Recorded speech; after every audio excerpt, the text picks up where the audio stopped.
Hello out there, we're on the air. It's Championship Sunday coming to you live from Lake Tahoe Epic Curling Club. It's the 2024 MoPac Men's Arena Playdowns brought to you by DoubleTakeout.com. This is your host Ryan Olson bringing you semifinal action on our feature sheet A. It's a rematch of last year's championship game between Team Spangler and Team Gilbert. Team Gilbert was known last year as Team Hurst, based on the curler throwing fourth rocks. But Ramin Gilbert has been skipping the rink and now has his name on the team. I don't know. I would need to ask them, but I don't. Sometimes the name isn't as important as actually being in these types of events, like the semifinals, and hopefully the championship for one of these teams. Last year it was the Team Gilbert that won the event and advanced to Arena Nationals. Although actually both teams were able to go because of the we had such a large number of teams entering our playdown events. Not quite sure if we're going to be able to get a second berth this time. Although it's always great to be able to send at least one representative to Arena Nationals. And in this case, Arena Nationals will be in the curling club in Wausau, Wisconsin in October. So we have rocks in play. Cameron Spangler was the higher seed, although they did do a draw shots to see who was going to be the hammer, because these teams played in two different pools of 5 each. And so I think just as a matter of fairness, they did do the draw shot for this game. And then for the championship, if both teams are from the same pool, they would use the draw shot, the overall draw shot, to determine hammer or seeding. I forget which, or the finish, or the finish. I got some sleep last night. I'm still waking up though.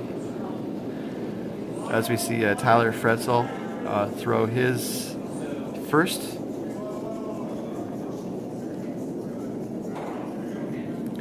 They're bumping rocks around the B sheet game, or the game on sheet B. There was a flash there, unfortunately. That is a contest between Team Pomeroy of Oval Curling of Utah, taking on Team Betts from Wine Country. So we have 2 Wine Country teams and 2 Oval teams in this playdown, or in the semifinal. As we see Feldman Jr. throwing his next rock. I think looking to split the rings.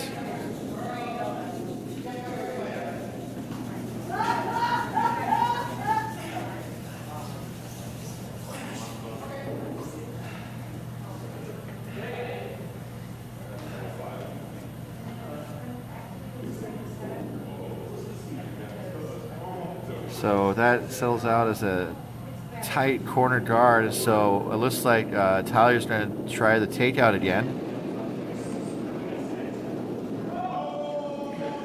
We are going to try to offer looks in on the sheet B coverage if we can. It's a quiet warm room this morning. Looks like they're going to hit it on the outside and get rid of both the shooter and the shot rock. It's an open house. We have wireless cameras, and I have a bonus wireless camera to try to show the action from the warm room, which isn't ideal, but it does get the job done.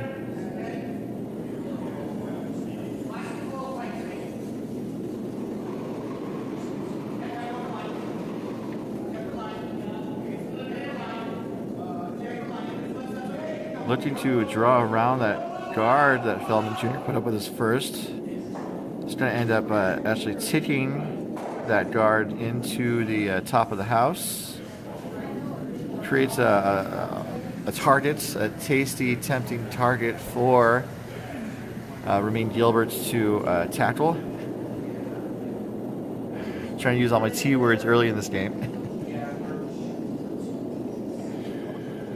So Gilbert is throwing third while skipping the team. That's been pretty common for his team rotation for the past year or so as he gets set.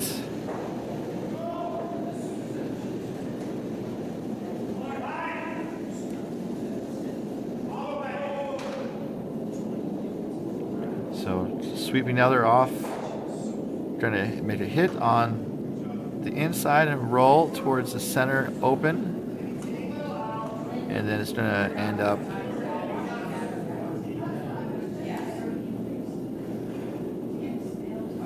in the outer 8 foot. And we're going to see Chris Hillman throw his first. It's going to be a takeout. Seeing some upweight shots here early, try to keep a clean sheet as the teams are trying to figure out the ice. And this looks like it's going to be close on the schnoz.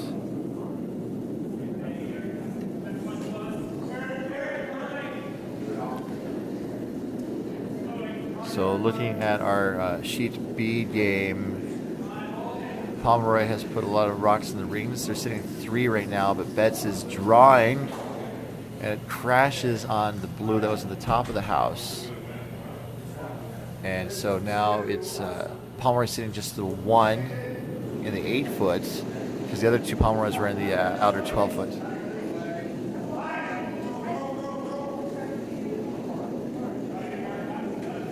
So on our feature sheet, they're still trading the hits. This is going to be another schnoz shot. Thank you guys so much for tuning in. People tell me thank you for bringing them to the broadcast, but I thank them for watching. This is what we're here for from MoPac, to showcase the teams from throughout our region, to really showcase the best that we can do on the ice. And I hope our production, I think, matches what we're doing in terms of the level of the competition. I like having, I think, probably one of the better broadcasts in our sport, especially at the amateur level. So another hit there, mission accomplished. Gilbert's 2 shots are done, so he's now back in the house. Again, calling a takeout for David Hurst. The 4th rocks and the name of the team last year when they won it all at MoPac and advanced to Arena Nationals.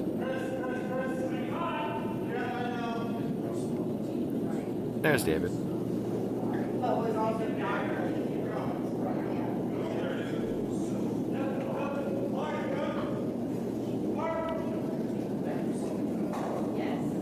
So calling hard. I think they want to see if they can get it to roll inside a little bit without rolling through.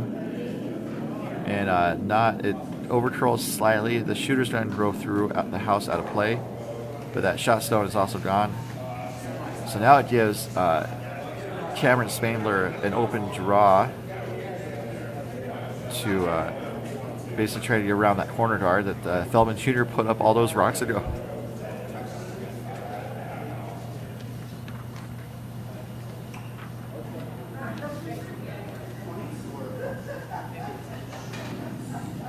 So it's also been great to visit clubs throughout the region. And this club at Lake Tahoe Epic Curling is one of the gems of regional curling. It's 2 sheets, but they definitely make the most of the space. And the warm room is just a cozy picture box, I guess, as it were. Got a space for some refreshments and tables for teams to socialize or broomstack after the games. This is going to be really close. It's trying to get around that corner guard, and settle in at the top of the 4 foot. And it looks like Ramir's going to try to hit that out, just to give Spangler a blank opportunity, but not to. The option is to miss and give up 2. So getting rid of that red makes a lot of sense. Because the most that Spangler could score is 1, and when you have the hammer, you want to score 2 or more. So Gilbert's got the broom down for Hurst.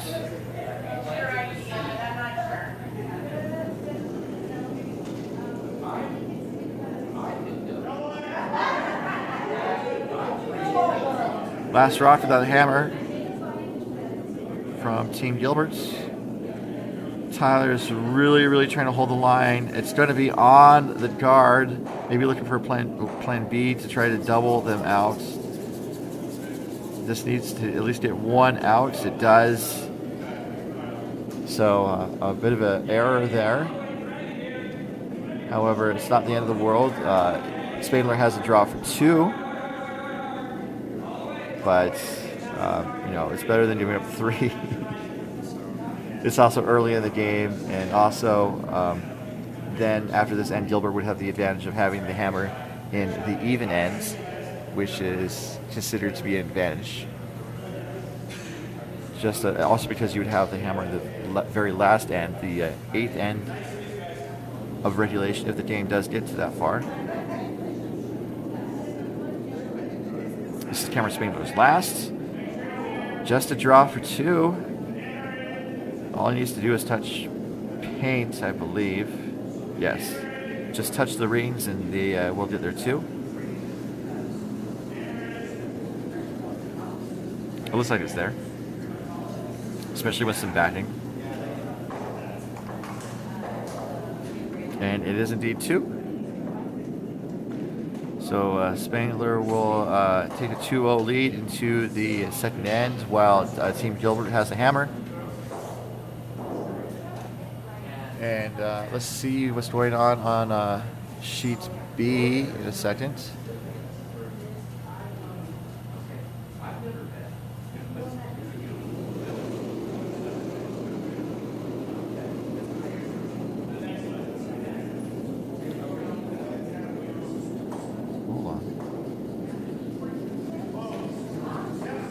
So it looks like they're down to last rocks.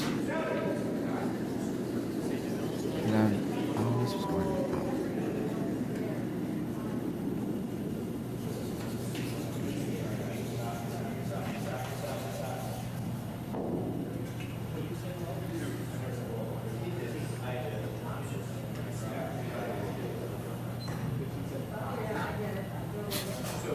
So we're to the last rock here.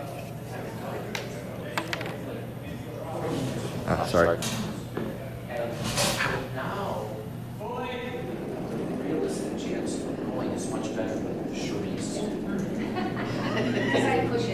So this is the last rock for David Betts and Team Betts. Let's look at the situation in the rings. Looks like we got a couple of red and a couple of blues. Yeah, looks like scattered all over the place. Betts is shot, corner frozen on a Pomeroy blue. So easiest shot would be a draw for 2. And that looks to be where they have the broom positioned. This is David Betts, the top seed from his pool, playing Team Pomeroy from Oval Curling of Utah. 2 Oval, 2 wine country teams in this field, in this playoff field.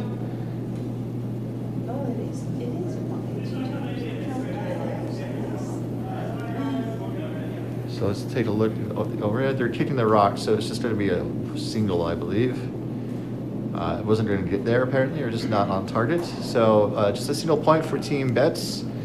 And Team Pomeroy will have the hammer when sheet B starts their second end. Betts 1, Pomeroy 0. We're going to slowly step back to my broadcast station. And we'll be back in just a moment.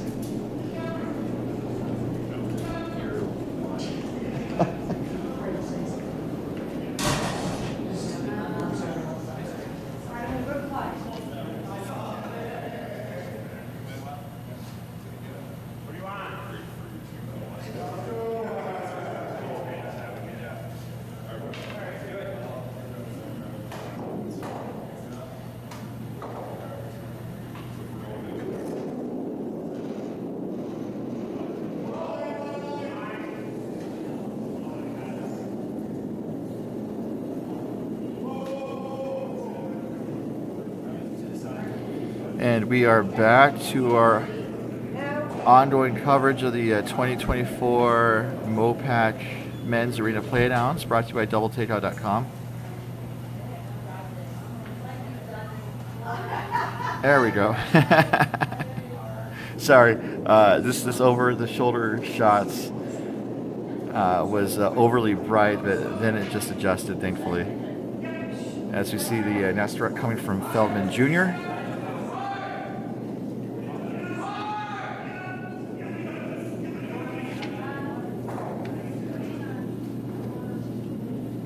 Sorry. The takeout was made. I have team bios and they're split across 4 pages, which is not ideal to say the least.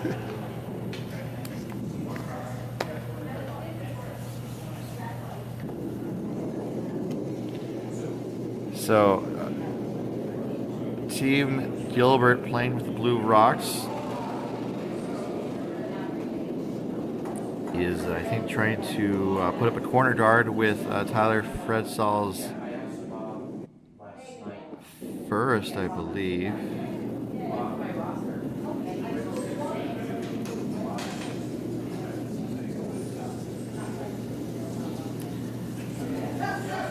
Going to be a corner. Actually, maybe slip into the house. It does. It's going to settle in the full 12-foot.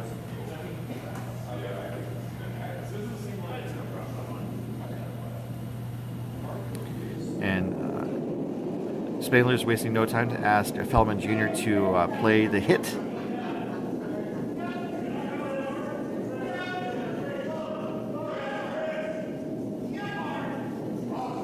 This is over curling. And it's trying to just flash that blue. So now the opportunity shifts towards Gilbert.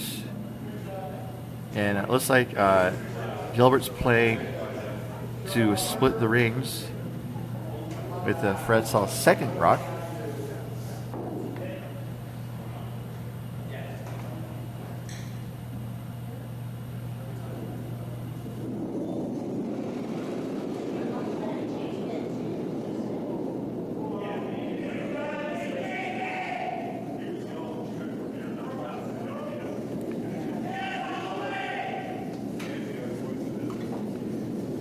So they're sweeping, I think, to try to get it to curl a little bit more and to get just a smidge further. The weight's pretty good. It's not slipping into the rings, which is, I think, what they wanted. They wanted to have 2 rocks in the rings. And that means that there's 2 targets for Spangler to target, or to take aim at. And so it looks like Spangler's going to go for the one on the outside. Usually you try to go for the one on the ins, the one that's closer to the target first, but this is Spangler's call. Interesting to see what happens. I think they might be looking for a bit of a roll across the house, and then maybe have it settle on top of the Gilbert blue on the left. I don't think it's going to roll much though. Contact's made, and the red rock is biting the outer edge of the 12-foot ring, the red circle.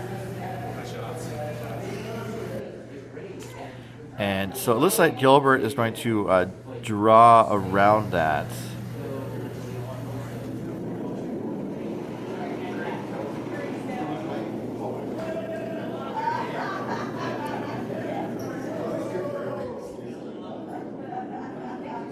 So, Ramin Gilbert gets set. Looking for just a draw weight. I would think about top 8 is the target zone.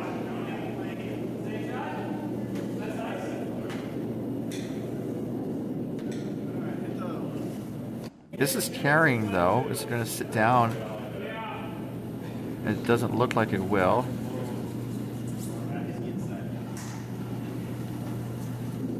So now the opportunity is lost for Gilbert. There's only one target for Spangler to aim at, and that is where he puts his broom. For Hillman to take on.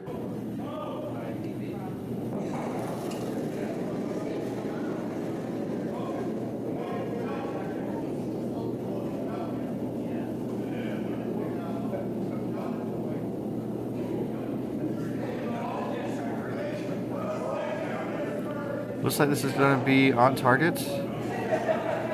Pops the blue out. The red sticks around on the edge of the 8-foot white ring. So Gilbert's going to try to hit and roll towards the center. Trying to use that Spangler red on the center line to provide some cover.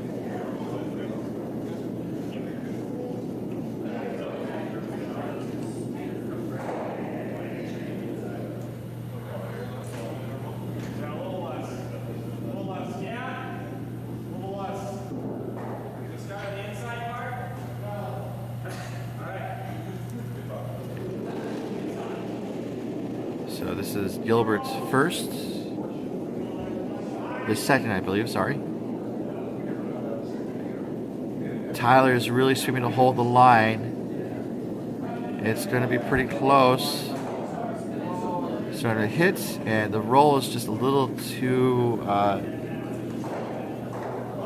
thin, as it were. It's going to roll out of the house on that back right side. About 4 o'clock if the curling house was a clock dial. These teams have what's known as thinking time, about 30 minutes. So teams can't really lollygag. You can see those clocks on the left-hand side of the shot right now as Cameron Spangler is on the other hack getting set. Teams have 30 minutes of thinking time, which is the time from when they get control of the sheets, basically when the other team's shot is done, and until their shot crosses the tee line right now. So they would stop the clock, and then the clock is stopped until this shot is done, and then the other team's clock starts. And that way, it's kind of the best balanced approach to time the games without timing the full shots. This is just a draw. Looks pretty good. It's going to get buried right on the back of the 4-foot. When they first started timing these games, they used to have like the full time from when they get control of the sheets until their rock stops after the delivery. And that was found to not be fair for the teams that throw what's known as draws, which is what Spangler just threw. A draw is a shot intended to stop in the guard zone in front of the house or in the house itself. Those rocks take longer to travel down the ice than a takedown shot, which is a faster, heavier shot intended to move 1 or 2 other stones out of the rings. And this is going to tick the guard. So it does give Gilbert a pass to the button with his last, or rather David Hurst's last.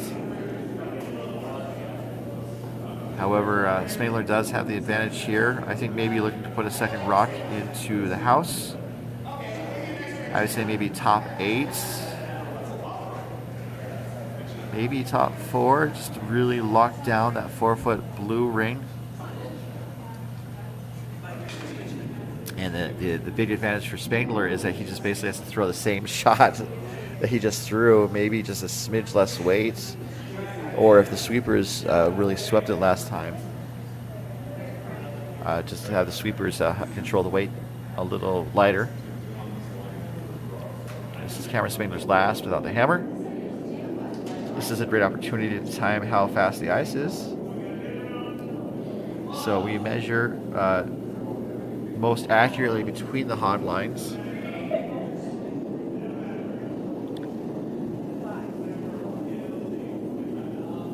I can't see where it crosses. Oh, there it goes. It crossed the delivery hard line at about 15.1, and that is a little light, although that is pretty close to the speed we've been seeing throughout the weekend. The ice started fast. It's been slowing gradually, and we had some rain, some cold rain yesterday afternoon into the evening.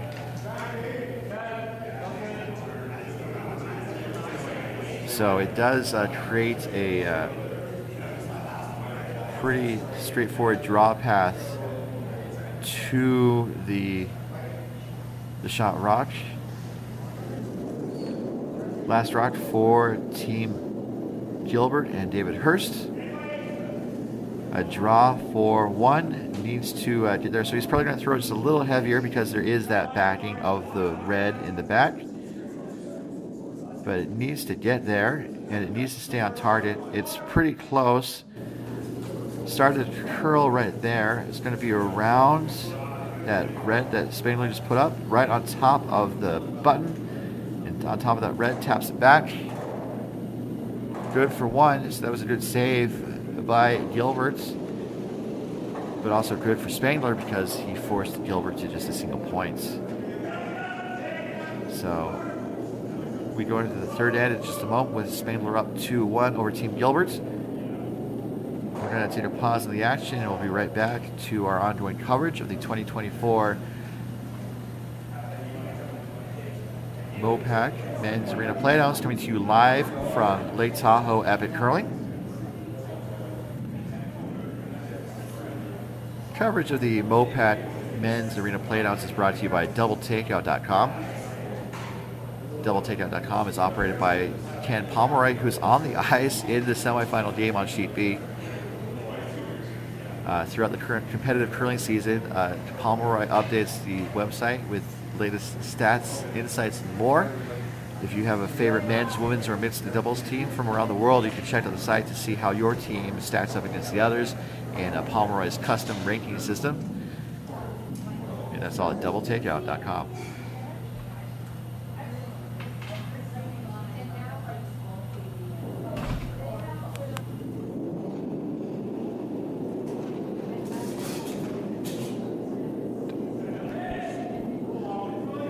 Looks like on sheet B, they are to the skip stones. So I'm going to, 1 second.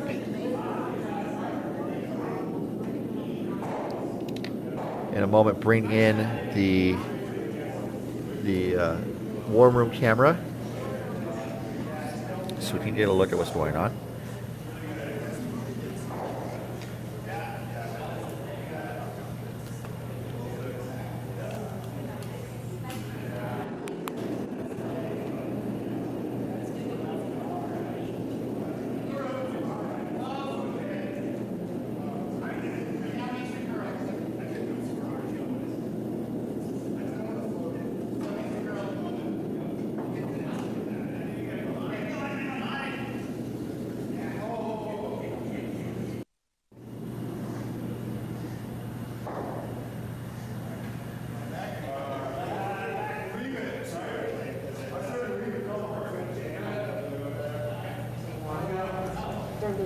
All right, so we are on sheet B. Team Pomeroy, I believe, started the scoring, and looks like Betts is sitting sitting two actually, one on the 4-foot and one on the 8-foot. Pomeroy is throwing his last. This is the skip stone, the hammer for Pomeroy. Needs to, I think, hits the red out and stick or maybe roll a little bit. So you get one, this the other one, and that one goes to the back. So it looks like the score 2 for Pomeroy. So Bet scored 1 in the first. And as Katie said, and you may have heard, it was so close to 3. Right. Okay, go. So Pomeroy takes a 2-1 lead.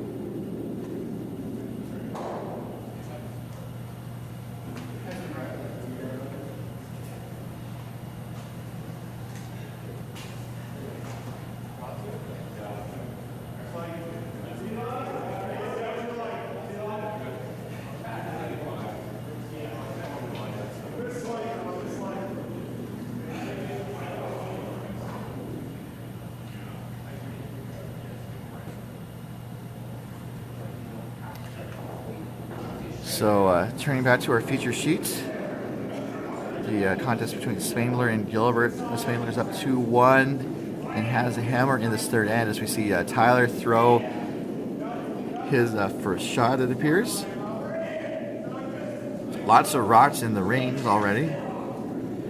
Well, there's 2 in the rings and 2 outside the rings. Looking for I believe a heavy draw. Did around those guards, but it's going to crash and pushes it closer to the center line. That was the 5th rock to the end, I believe.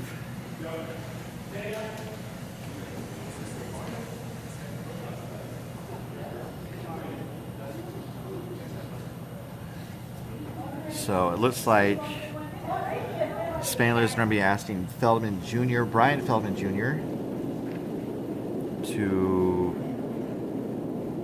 I would think, drop it. Could be a hit and just get rid of one of these guards. Feldman Jr. or Feldman Jr. to his friends. Looks like I thought they were going to make some content. It just kisses that guard and redirects to the top of the button. That's a pretty interesting shot. I don't know if you could draw that up.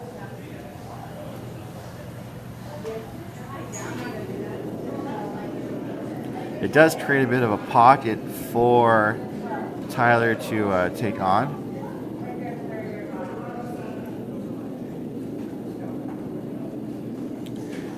Looking for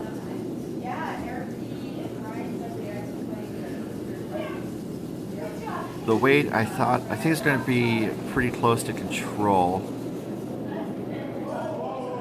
As we see Tyler's release.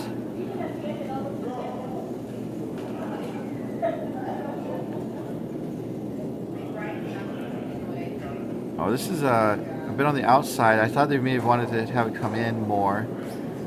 It does hit the red back, but it jams on the blue. So now Spangler has full control of that 4-foot red ring.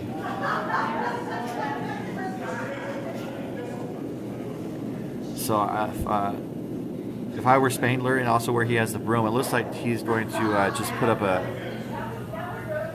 guard, perhaps. Or top of the house. Feldman Jr. has been curling for 8 years. A fun fact, he was featured on a curling club billboard during the 2018 Olympics.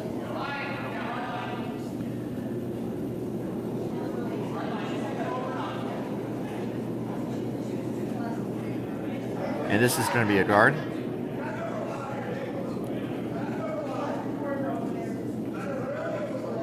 Settles in just across the hog line. So now those center guards aren't helping Gilbert out very much. However, the angles are also not helping out Gilbert, because if he tries to hit the top reds, the one that's closest to us on the center line, it's going to kick that blue out of the way. It might roll the red into the rings. However, if you need to blow up a house or a rock pile, this is the time to do it with 4 rocks to go. As I've mentioned in past broadcasts, the best teams usually have a strategy on how to play the game, how to play each end. But there's also a point where you need to say, hey, we need to kind of bail out, and Gilbert might be in the bailout situation right now.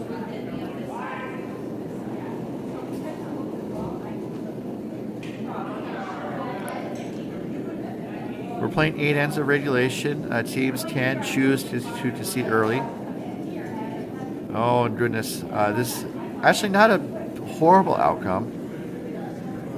It crashed on the guard, but it hit the guard with enough force to hit the guard to the left. So it does open up some options for Gilbert to get toward the rings later in the end. So not a bad shot. As we see Chris Tillman, he's been curling for 20 years. He refuses to use any curling equipment that doesn't bear the Asham name, which is one of the top curling brands. And he can be heard saying, quote, "If it doesn't come out of Winnipeg, it's crap." So this is going to be another guard blocking the draw path on the right side. And so now I think Gilbert needs to blow up the middle. And I think run the risk of jamming the blue. Jamming the blue on the red. Down the middle, as you see. So I think they kind of want to hit it.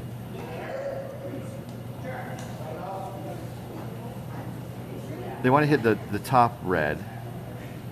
I thought they could try to go for a double. The double would be a Jam City all day long. And not in a funky, cool way.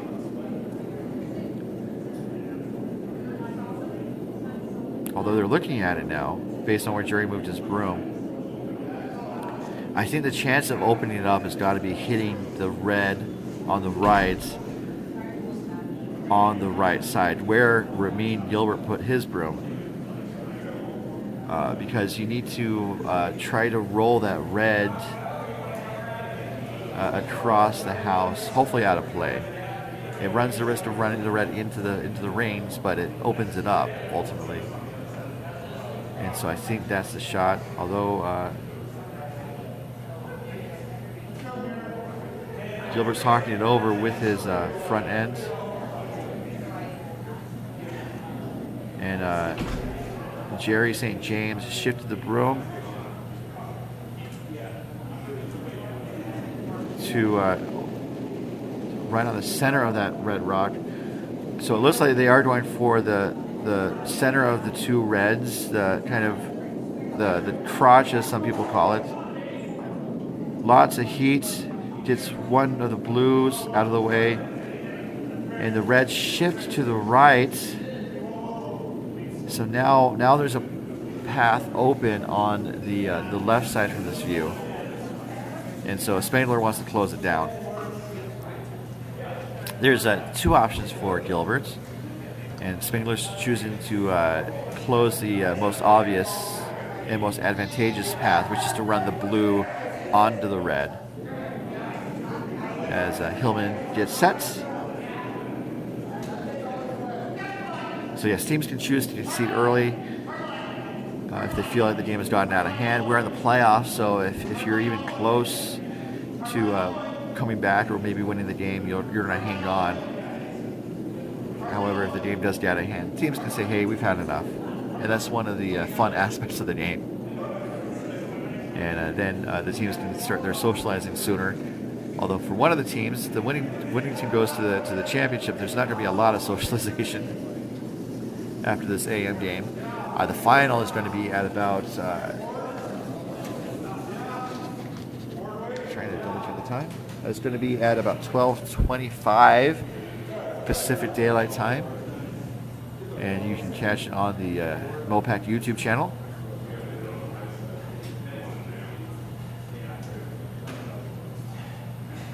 As Gilbert has the broom down, looking for, I believe, a heavy draw, maybe to, I think, move one of the reds off of scoring position, and then have the shooter, I think, maybe roll toward the left under some cover. Danger is if it crashes on the guard,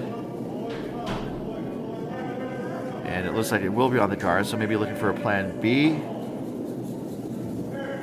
It crashes on that guard that Hillman just put up, and the shooter will roll to the outer edge of the 12-foot ring. So opens things up a little bit. Perhaps could be called a miss, but doesn't close the door for Gilbert. But he doesn't have the hammer. Spangler does. And Spangler has a pretty solid advantage right now, sitting two under partial cover, and there's only one. Well, there's two options again now. There's the guard. Sorry, for Gilbert, there's the run back, and there's kind of the heavy draw. And so again, I think Spangler is trying to take that away.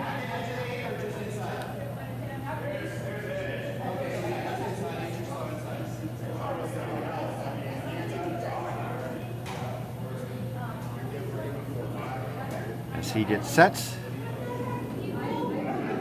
Going for a draw. Looking for, I believe, just a guard to block the path.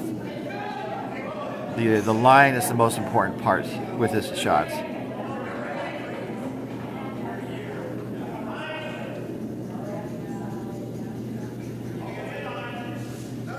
It looks pretty good, and they want to block the both options if possible.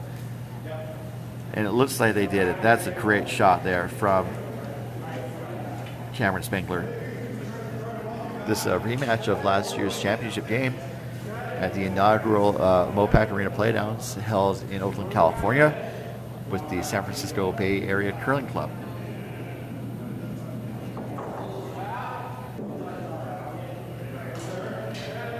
So Spangler sitting 2.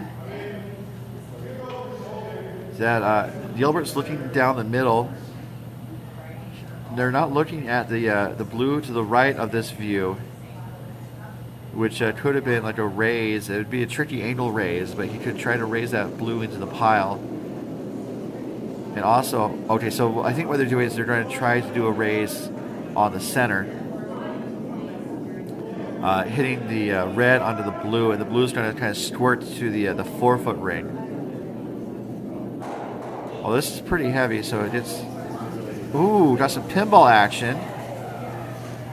And that's pretty awesome. The blue kicks back to the 4-foot for second shots. Hitting the red onto the blue, and the blue is going to kind of squirt to the 4-foot ring.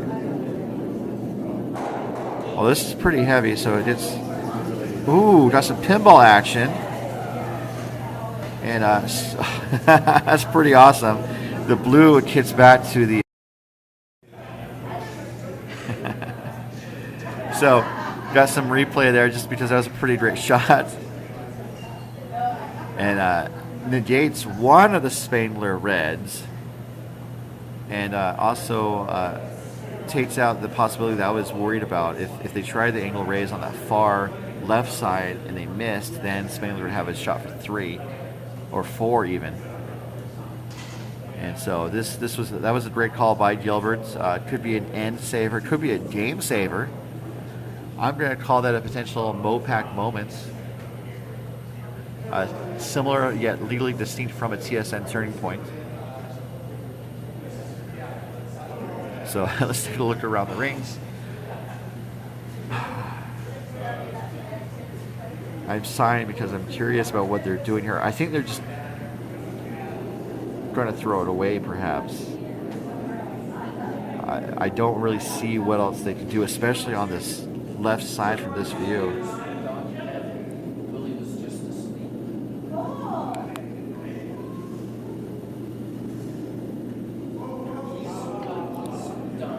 This is last rock, third end. Cameron Spangler, he's just throwing it away. Spangler was happy to take the single, really couldn't change the situation in the rings. And we'll take a 2-point lead into the 4th end. And so we'll take a pause from this game, and I'll do our best to see what's happening on the neighboring sheets. We'll be right back.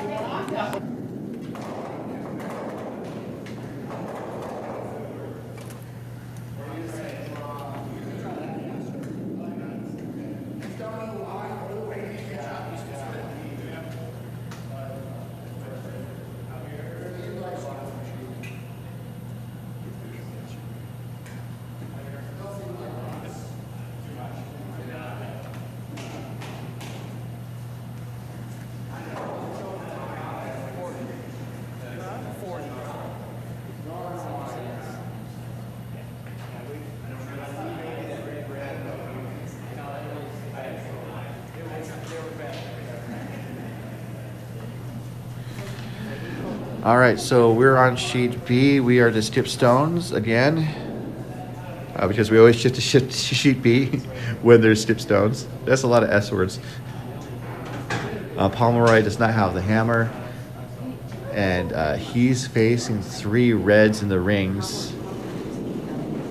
There's a lot of guards in front of the house. And it looks like he might be trying to maybe hit and roll towards the center. But he's at risk of giving up a big score to Team Bets. So looking at the overhead view, it's going to be heavy. It doesn't really hit off of anything. It's going to go through the rings. And this is a MoPac moment. I guess you could call it. No one's calling it that yet. As Team Bets is having some fun being on camera. And actually, I mean, Bets is sitting in a really good position right now. This is the last rock here in the end. It just needs to draw for 4 and retake the lead as down 2-1 right now. Could be 4-2 or 5-2 in just a moment as the last rock is away. And it looks like he is throwing on the left side, kind of away from the center, but it's enough for 4. So count them up. That's a score of 4 for Team Bets, and he's going to take a 5-2 lead over Team Pomeroy in this semifinal on Sheet B. And we'll be right back as we rejoin the action on our feature sheet.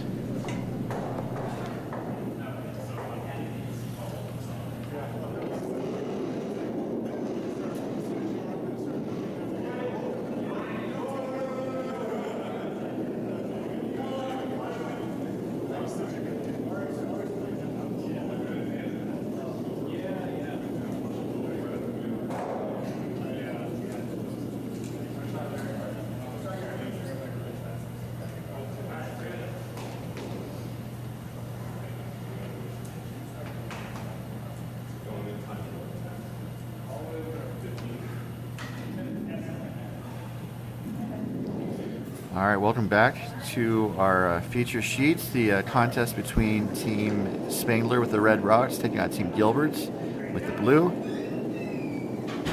We're watching Brian Feldman Jr. throw the second stones.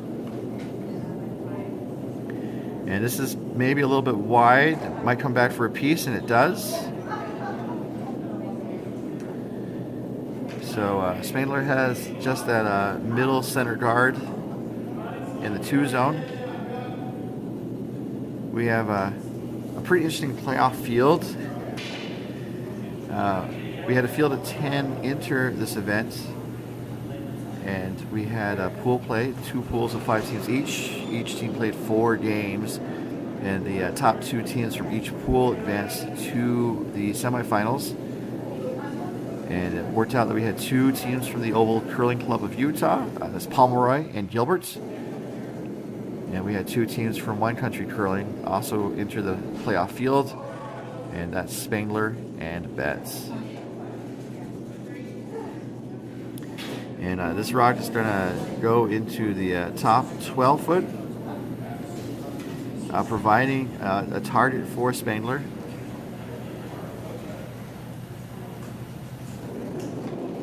They're up 3-1. So Feldman Jr.'s second rock. Looking for another takeout. Gilbert might be looking for another situation where play the takeout game until someone misses, and then maybe starts trying to build up a multiple point score. We're playing 8-end games, up to 8 ends. When we hit the 4th end, we're going to take a 5-minute break. Well, after the 4th end.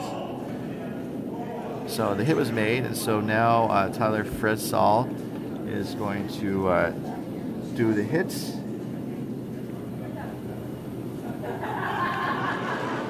And Tyler has been curling for 6 years.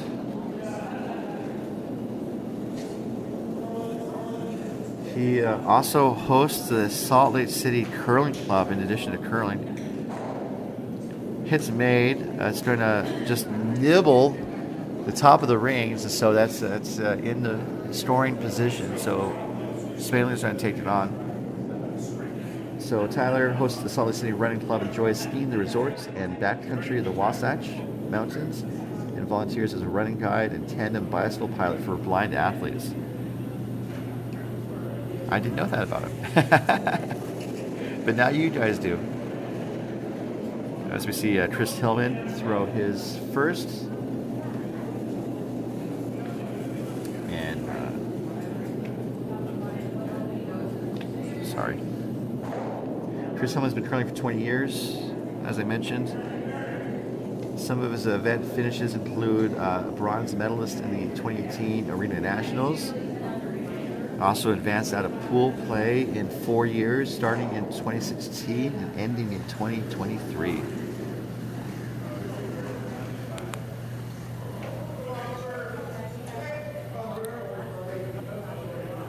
So looking at the situation in the rings, looks like Spangler was able to make the hit, but that red is outside of the house, and so Gilbert is going to try to draw around that red that was just put up.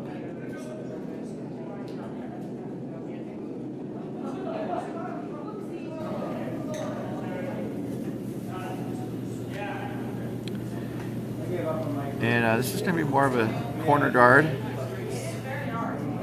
Not a bad outcome necessarily, although I think at some point you want to start bringing play into the house. And it looks like Spangler is going to do that before Gilbert can.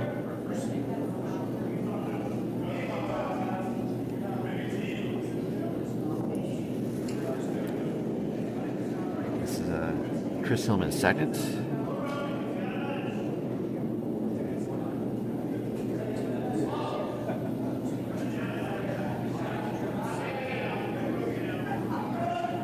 Looking to draw around that center guard that was put up early in this end. Now they're sweeping to try and bury it. And it's going to get to the top of the forefoot, but not quite buried. So it's about 80% open, I would say. And so that means that Gilbert can try to take it on. And it looks like they're asking for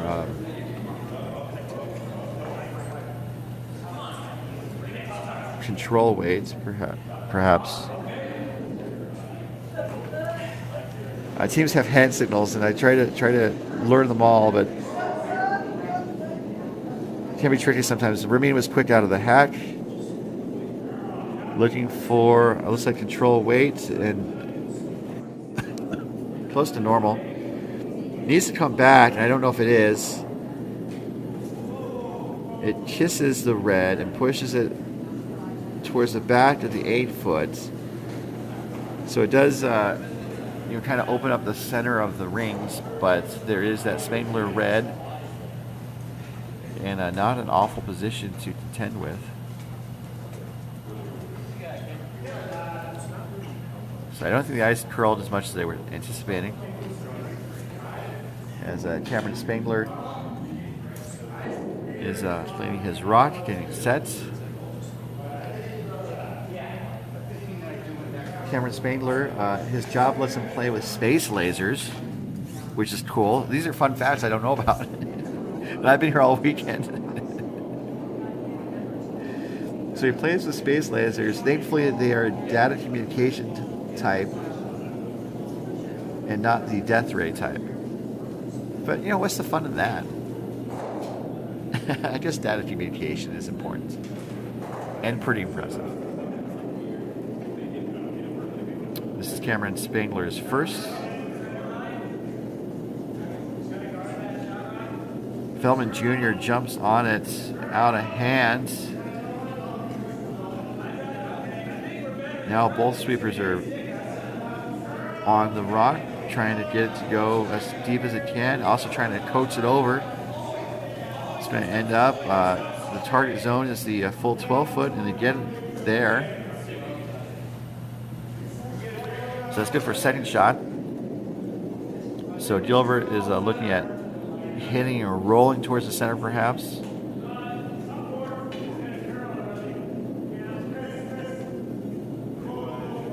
That's going to be a tricky shot for David Hurst.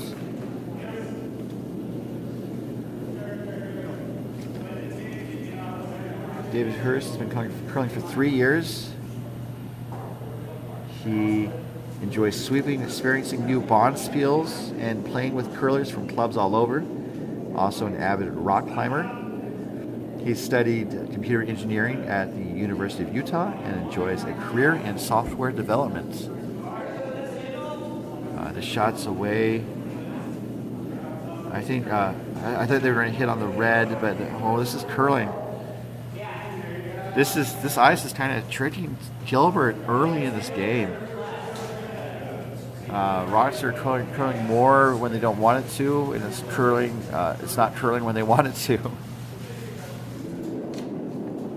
So this is a dangerous situation here, and the best that Gilbert can hope for is a single. The blank is, I don't see a blank possibility. The teams on the ice might, so I can't totally discount it. But man, all Spangler has to do is draw another stone to the guard zone or the top of the house, and Gilbert might be drawing to blank, which is like, I think, a poker phrase, but doesn't work in curling. He might be drawing dead. That's another poker phrase.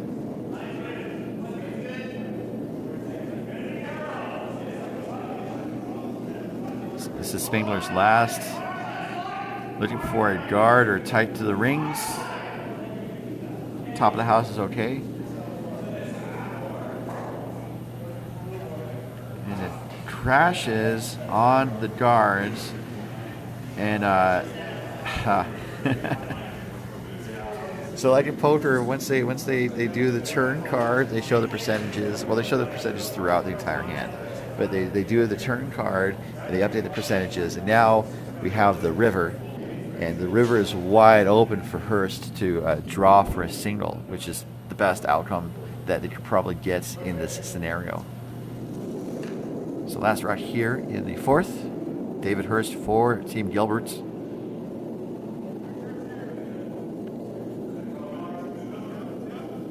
Looking to sail or float on the river to the promised land of the full 8-foot ring. Sweepers are on it. This is going to be pretty close. Once they are sure it's there, they're going to be off. They need to make sure it gets there, and they need full 8, and it's the... Oh, no, it's short. How short is it? That's what she said. Oh, that could be a steal. It's a steal of 1, definitely. Could be a steal of 2. Oh my goodness. The riverboat has wrecked. So we'll see what score they post before I update the scoreboard accordingly. But goodness gracious me.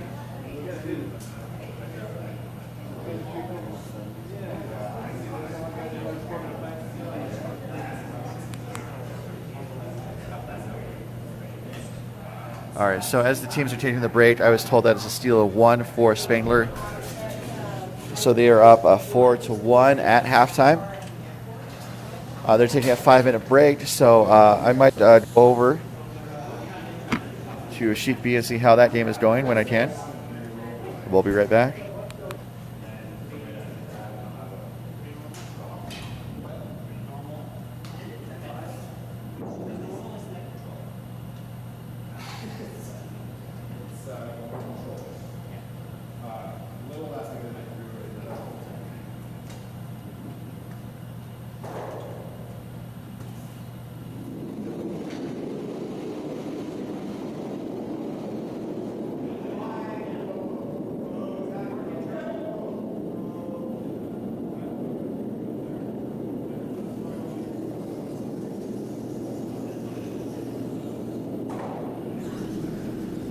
So joining the action on sheet B, where Team Beds put up a big end in the last end, and it looks like they're knocking on the door again in this fourth end. Looking around the rings, it looks like they're sitting 4, maybe 5. Pomeroy is looking for an answer here, and I don't know if he has it. Although he exchanges fist bumps, trying to keep spirits high. Looks like we are to skip stones as David Betts slides down the ice.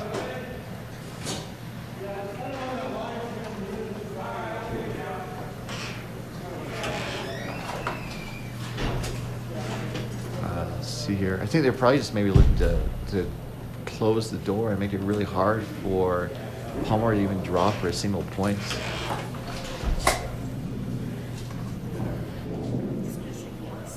Is this a first or a second? This is last. This is last, okay, thank you. So David Betts is delivering his last rock. Based on where the room is, looking for a guard or something at the top of the house. This looks a little heavy though. Although the rocks, once they dig in, they do break pretty suddenly. Although this looks like it's going to get around the top red and settle in. I thought they were going for a guard, but no. It goes back to the back forefoot. They wanted to keep it high, I think. Yeah, he is a nice little pocket. And so, as the war room was saying, they have a pocket for Pomeroy to draw to. That's Pomeroy's out. But you can take a look around the rings here on the overhead view, and looks like 5 Betts reds at least.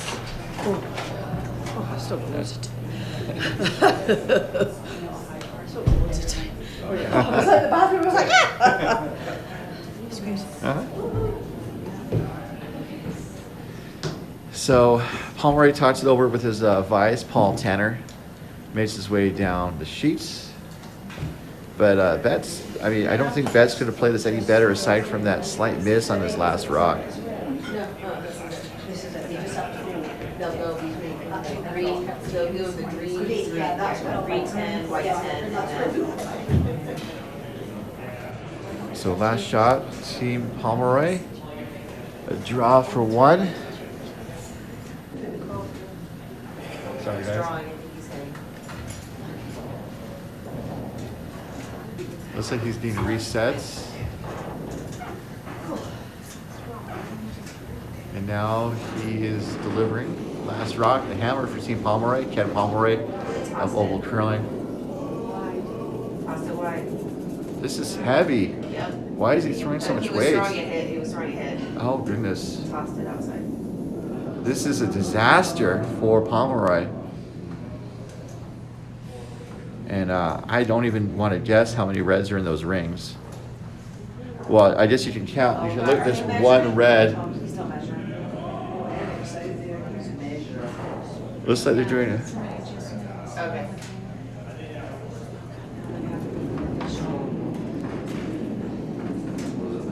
Oh. So it looks like they may be measuring.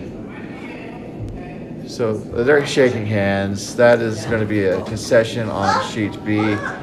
And just tough luck for Team Pomeroy. But a great game by Team Betts, just scoring a minful 5 or 6 points. Just very tricky.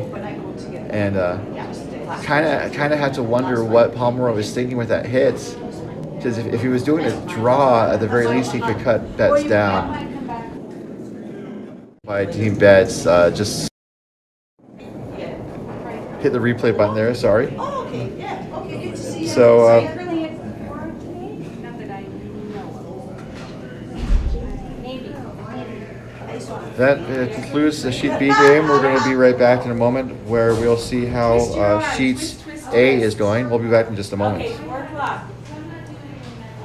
Yeah.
All right, welcome back to our feature game. The official word on that bet's score in the fourth was a 7-ender. I have to say I've never seen an 8-ender before, but that was a very rare score there. Well played by Team Bets. Just a tough outcome for Team Pomeroy, but that does mean that Team Bets punches its ticket or their ticket to the championship at about 12:50 today. We're next to California, so we play it kind of loose with the time. Oh no, 12:20. 12:20. Please don't tune in late. You don't know what you might miss. Shifting back to our featured game, the battle between Team Spangler and Gilbert. Very close fought game, as lots of rocks in play once again. And we have Spangler sitting shot buried under the center. And Gilbert has the second rock on the right side. And it looks like Feldman Jr. is being asked to do some demolition duty.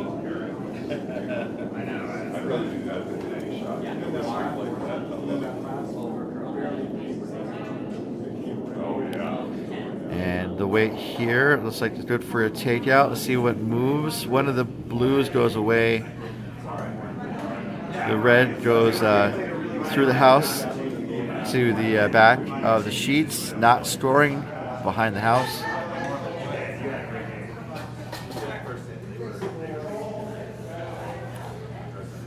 So it looks like Gilbert wants to raise the blue onto the red, asking Tyler to do the honors.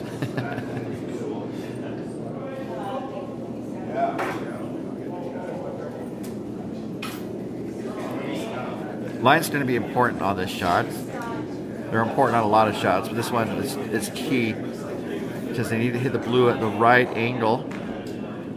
And it does. It gets the red out, and the blue that was raised rolls under the red on the left there. So Spangler's going to try to do a very similar shot, hit the red onto the blue.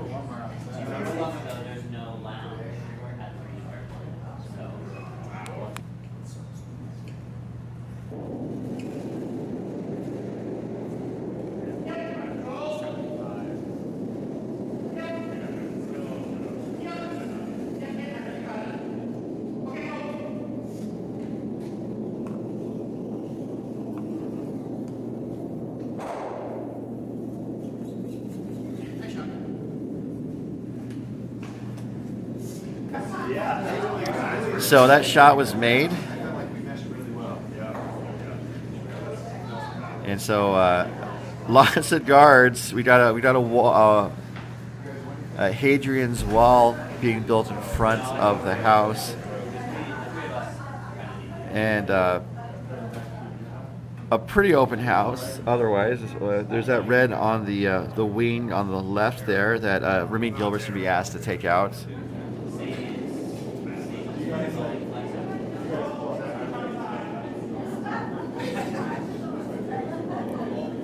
So his shot's away. They look pretty locked in on the shot. Looks like it's curling now. Gonna curl, get some roll. Gonna settle into the back of the house, behind the tee line of the outer right edge of the 12-foot ring. So pretty good shot. I think they would have liked to have rolled a little less. So I think it maybe over curled just a smidge. But it's stuck around, so they're still in play.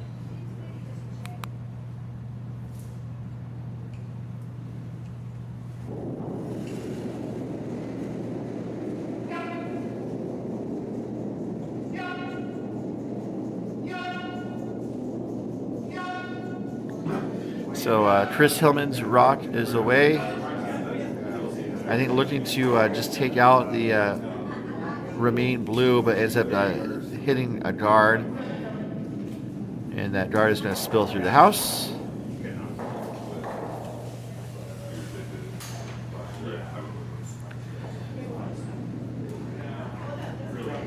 So now there's one Gilbert blue on the wing. And I think he's going to try to split the rings again. That's something he tried in the first end, but wasn't able to stick around in a scoring position. So then Spangler was just able to hit the Gilbert rocks out and was able to... well, there's an end where Spangler hit Gilbert out, and just it really made it hard for Gilbert to accomplish much of their goal for the end.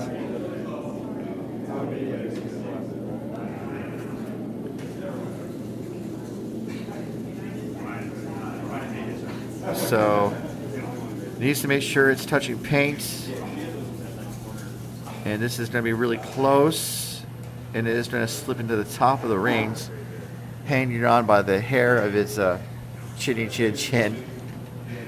I keep saying that. I need a new catchphrase.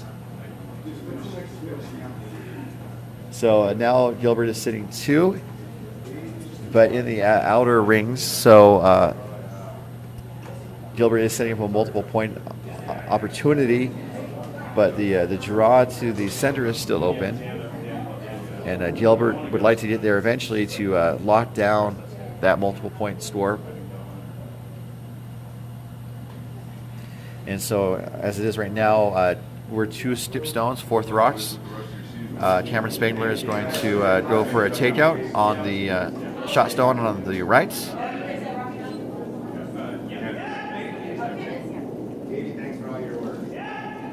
You're welcome. Thanks for coming.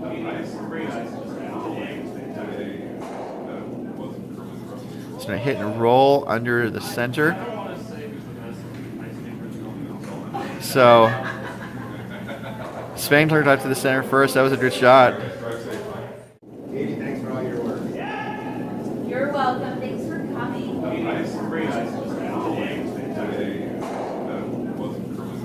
It's going to hit and roll under the center.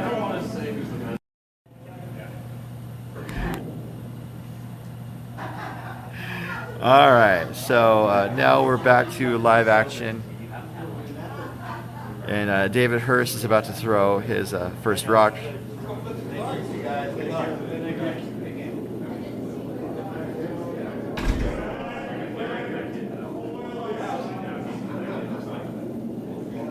So was chatting very briefly in the warm room, and I noted with Paul Tanner that he's not in this championship, but he and I are in a championship game for league on Tuesday. So he has a championship to play for. And not quite as lofty, perhaps, as the Arena men's Playdowns for MoPac. So that was a really good shot there from David. Kind of hits and rolls under the center. It's exposed. It pokes out on the side. So I think Spangler's going to try to hit these blues out, and actually that probably makes sense. They're up 3, so they could just try to block the port on that right,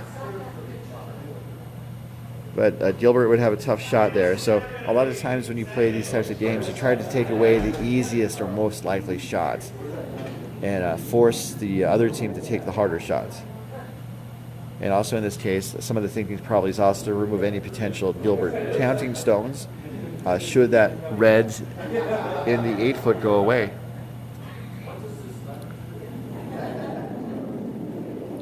Last rock for Cameron Spangler without the hammer here in the 5th.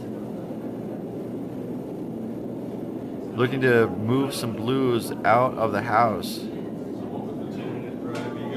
It looks like it's trying to peel one away. And it goes through the back of the house without making contact with anything. So now Gilbert's looking to line up a takeout through that port. 4-2. And this is a situation where the game's not quite out of hand, but Gilbert needs to convert some of these hammers into multiple points to have a chance to hang on.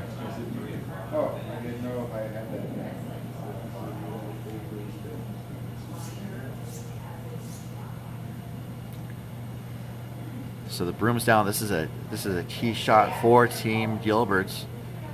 David Hurst with his last, the hammer in the 5th. Needs to make sure it doesn't curl. Just needs to be around that high guard. Once around the high guard, oh, it's on the guard. And just a fortunate miss there.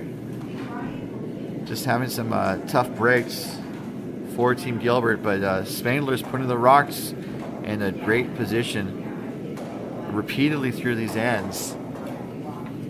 And it's another steal of 1 for Spangler.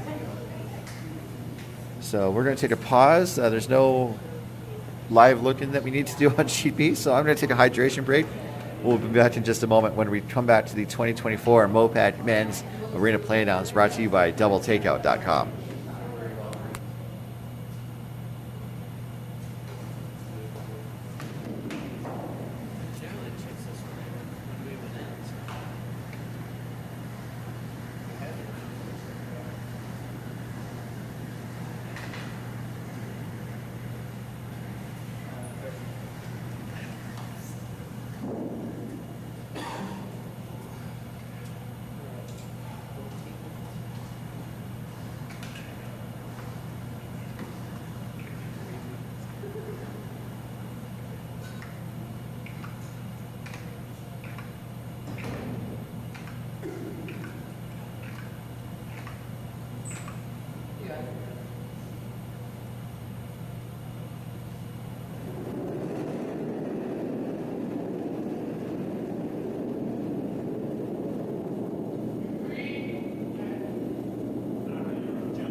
Welcome back to our coverage of the 2024 MoPac Men's Arena Playdowns, coming to you live from Lake Tahoe Epic Curling.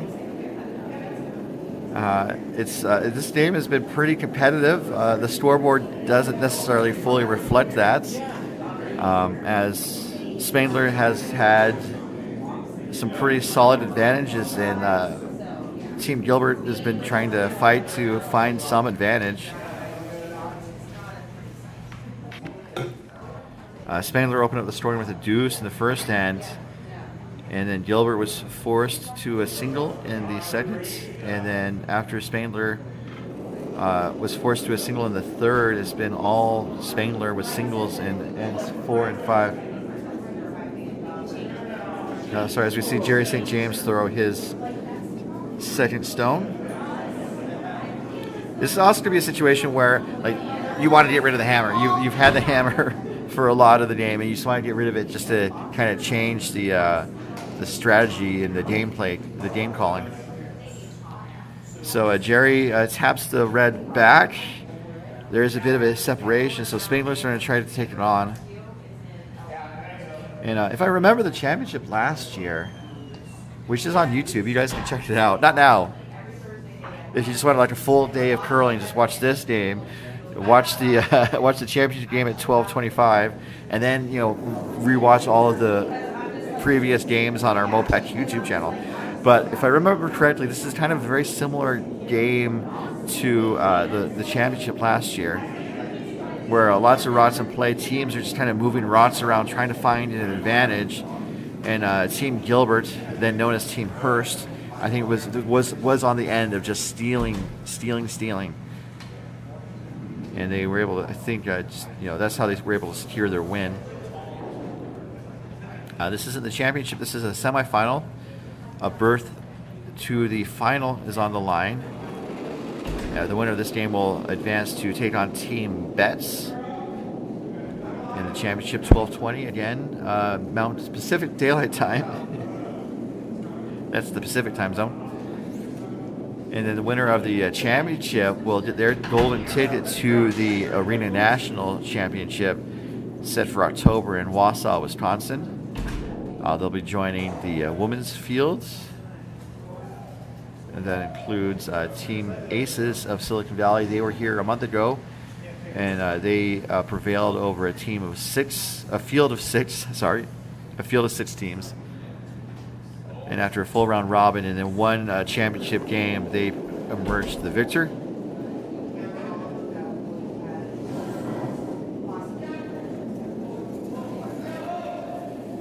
So this is Feldman Jr.'s next shot. Gonna peel that blue Gilbert stone out of the house. And then the shooter rolls to the black line, which is the boundary of the sheets, and out of play.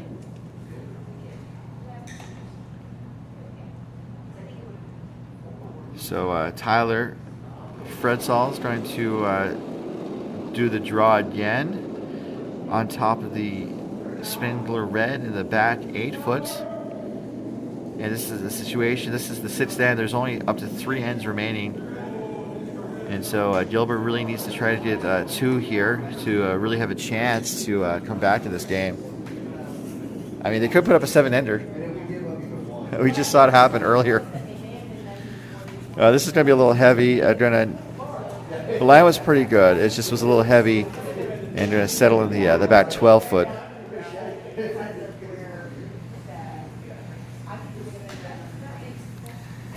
So Cameron Spangler, this is a pretty open house. Actually, this is different than a lot of the other ends we've seen in this game, where they've really jumped at the front of the house or the front of the sheets, and really trying to find a path to the button.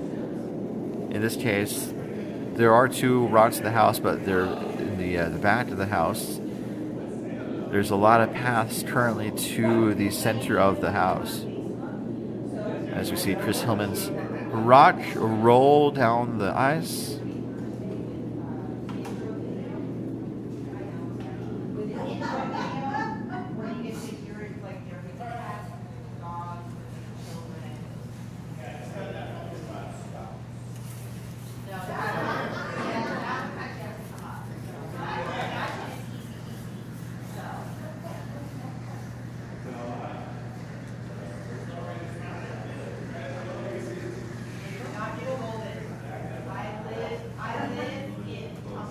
So looking at the situation in the house, listening to the war room conversation briefly, there's discussing some introduction videos for an event. So looks like this is Ramin Gilbert's first. Looking for, I believe, a heavy draw to tap that red that Hillman just threw. This is over curling though, and it's coming up a little light. So I think that might be scored as a miss. And you got in the house?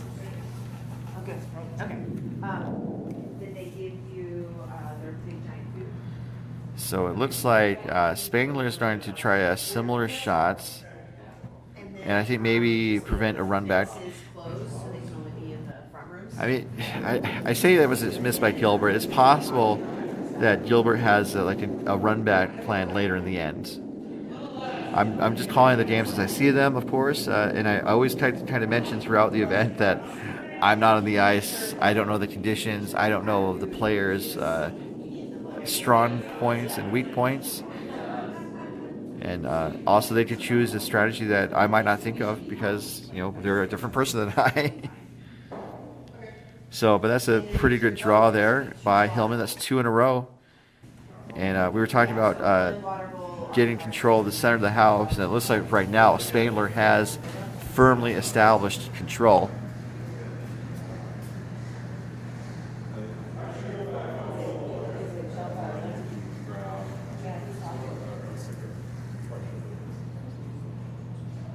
So the broom's down, looking to take on those Hillman Reds in the rings.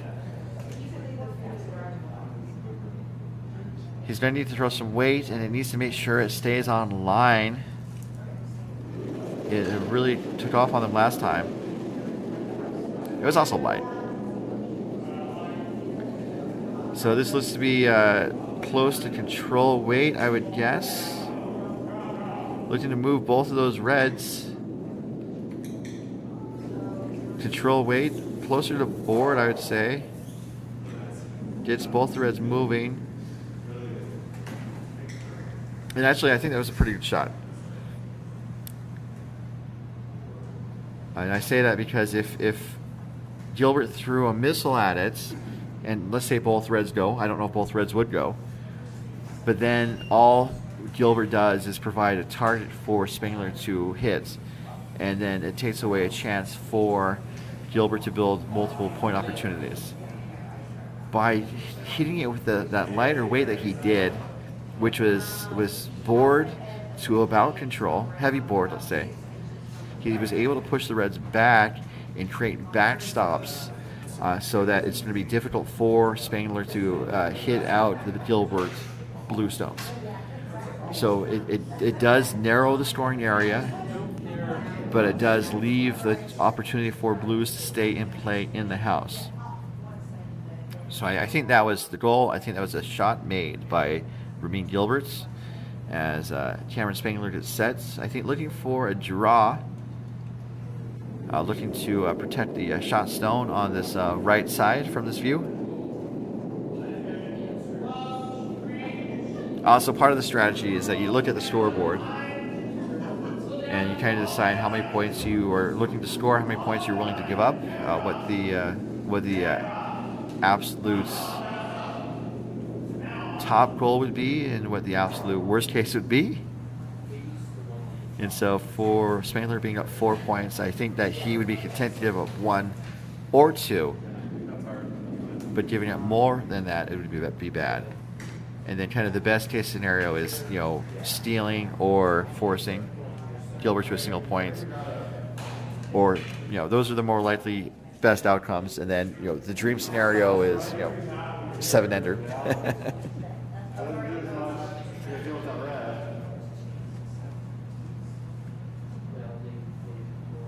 So it's been a fun event. Lots of teams in the field, and then I was talking with Trevor Dersch yesterday, and he reminded me that there is a team not in MoPac; it's outside the region. So this is not an official MoPac announcement. But as David Hurst throws, let's focus on that. I'll get back to what Trevor told me in just a moment.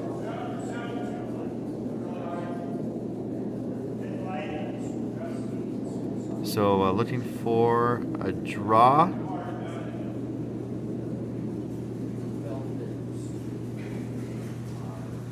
And this is coming up a little light. I think they really wanted it in the house. I have to say they wanted it in the house.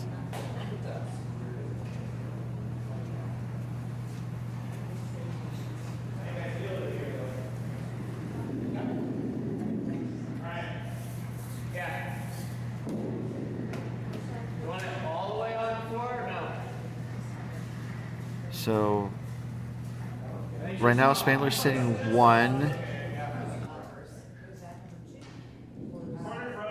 Gilbert is sitting the second shot. But there's a lot of Spangler rocks in the house.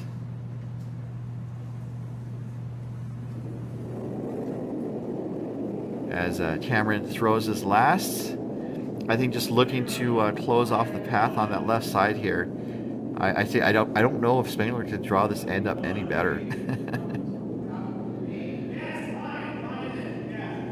So you can see the rock as it travels down the ice. Looks like Hillman is sweeping it to try to get it to go as deep as possible. So that will end up as a second shot. So now Gilbert is in a bit of a bind. So just to kind of finish what I was saying about Trevor, he was noting that he has some friends in Denver. Team Falco with David Falco. It's a mixed team with Lance Wheeler, Claire Moores, and Rebecca Wood. They're going to the World Championships representing Team USA for the mixed fours format. And so they are looking for some help with fundraising. So if people would like to contribute, there's some information online. I think Trevor was going to put some information in the YouTube stream. You may already see it. So, but right now, shifting back to our feature game, this could be the game. Looking for a draw, tap for 1, just to stay alive. This is David Hurst with his last rock, the hammer, here in the 6th end. This looks close. The weight might be a little up, and it's over curling again. So it's going to hit back to the 8-foot. It's going to be a steal of another 1 for Team Spangler. So they will take another point and a 6-1 lead into the 7th end.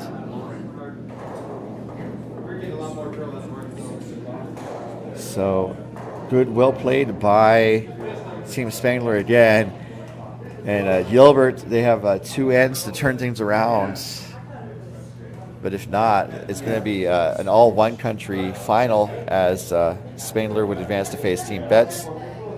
Both teams from one country.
Welcome back to our ongoing coverage of the 2024 MoPac Men's Arena Playdowns, brought to you by DoubleTakeout.com. We are in the last semifinal on the ice.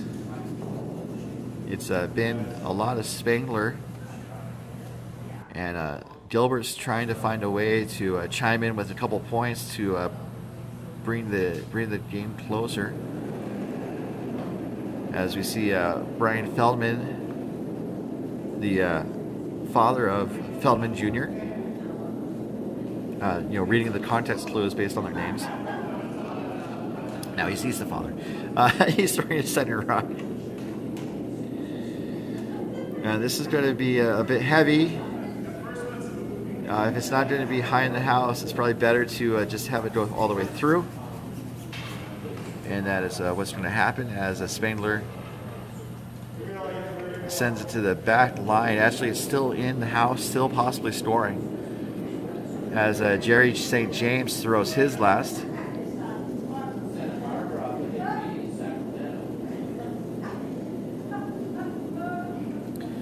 Looking to get around that corner door that he put up with his first.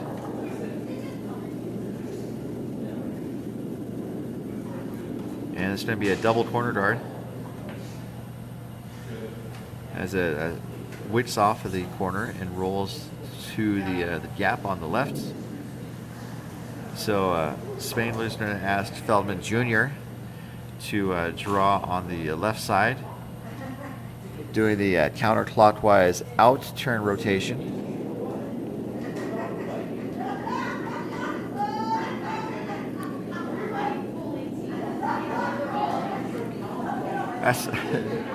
Brian Feldman Jr. has such a low release with his tuck delivery.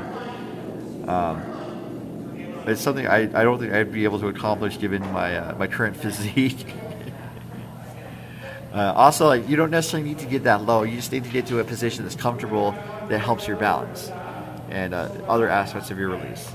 So as you see people on TV, they can get down like 2 or 3 inches off the ice. You don't have to.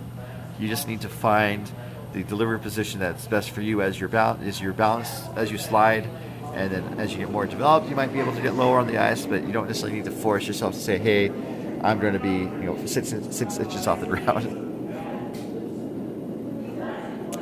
As Tyler Fredsaw is throwing his first, looking to, I think, promote the blue guard into the house.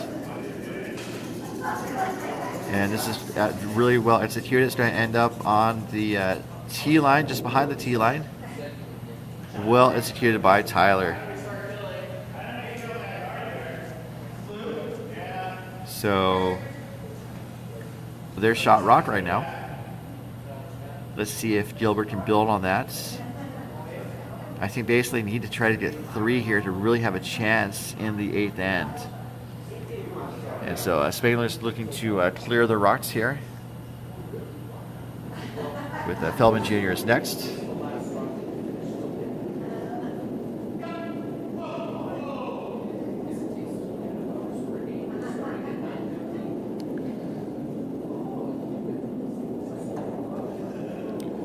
So it just ticks the guard, and the shooter rolls through the back of the house out of play. So you could kind of feel the potential for Team Gilbert building. What can they do with this opportunity that is starting to unfold? As Ramin has the room down for Tyler, looking for a draw around that corner guard that's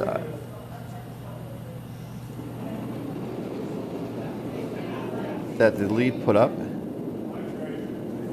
And this is Jerry St. James. Looking for a draw around the corner guard to sit 2. This is needs to curl past the guard, and it actually crashes on the guard, unfortunately. So you kind of felt the potential building, kind of like an applause meter where it builds up as the roar of the crowd grows and diminishes as the applause subsides. So the potential is subsiding slightly, and it looks like Chris Hillman is going to be asked to pluck out that Gilbert shot rock through the pretty sizable port on the right side. This looks like a pretty good one. Right down the middle of the port. There's a possible jam situation. And jam it does. We're not able to preserve that run back, and led to a jam. We haven't done too many food puns this weekend, so I think I'm entitled to one. So now the potential meter grows again for Team Gilbert. As he calls his shots, he throws third once again. As a reminder. So it looks like he's going to try to draw again around the corners. I think he's asking for more ice than the last one, which I guess makes sense because the guards that were in the way have been kind of ticked out of the path. So looking for draw weights about T-line, buried around the corner guards. And now it's over curling. Okay, now it's around the guards. Now it's a matter of how buried is it going to be. They want to keep it high and make it very difficult for Spangler to draw to. And I think mission pretty close to accomplished. If you look at it from this over the shoulder shots, this is the head-on shot. There is about 20% open, but Spangler's opting for Hillman to draw to the center. So Spangler's going to draw to the center, try to establish control of that center territory, and make it really hard for Gilbert to score even a single point. So staying hard line. Issue about it being on the guard, and it is on the guard. So I would say we have a thin blue line, but there are blue and red rocks in this path of guards in front of the house.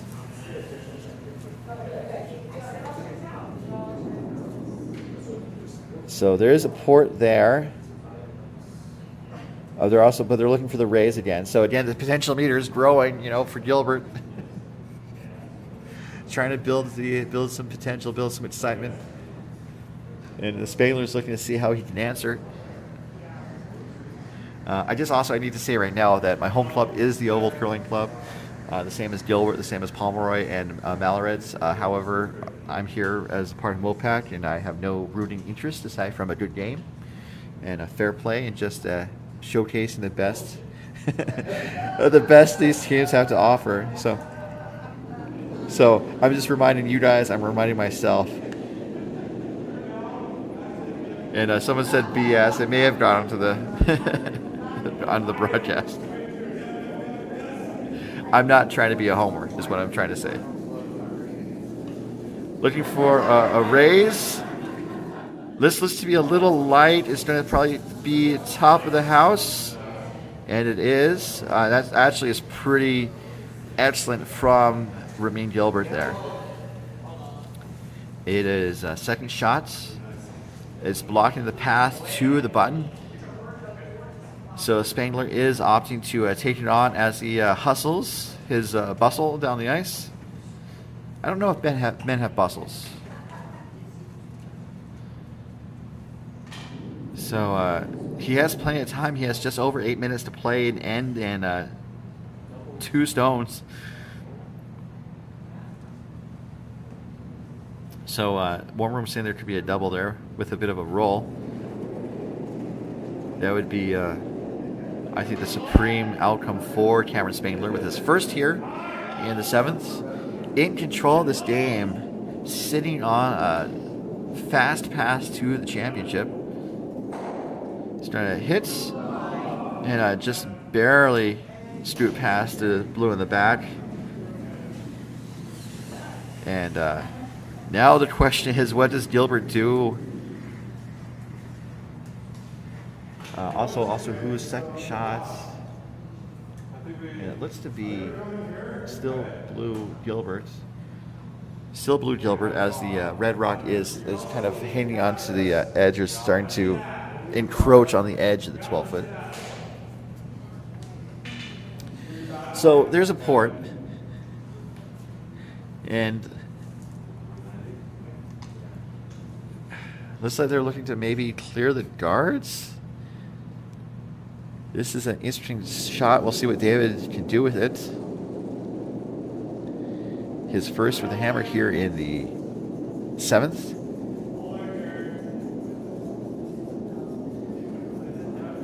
I think they're looking. They're trying to raise the blue. It looks like it's going to be close. It makes contact. It just completely clogs up the the front of the house. There's a solid wall of guards. I'm not going to get political, but they've managed to build the wall, and that's all I'm going to say. The Warm Room asks who paid for it. So I'm not going to answer that question. MoPac and also Tahoe Epic Curling. Oh goodness! So it looks like Feldman has the broom down to put up a guard and just take away any run back possibility for Gilbert to get 3 points. And then the only shot remaining would be a tough draw, I think, around the left side of the sheet for a single.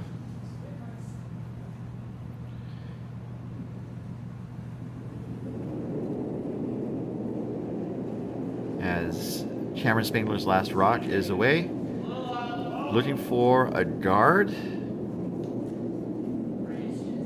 Going for a raise? Well, the broom wasn't positioned for a raise. Yeah, it was a guard to block the raise, and it looks like it's on the money. So they are calling their timeouts.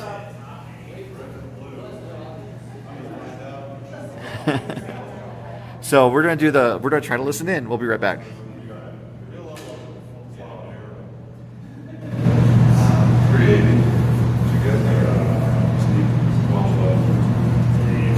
This is hard. It's just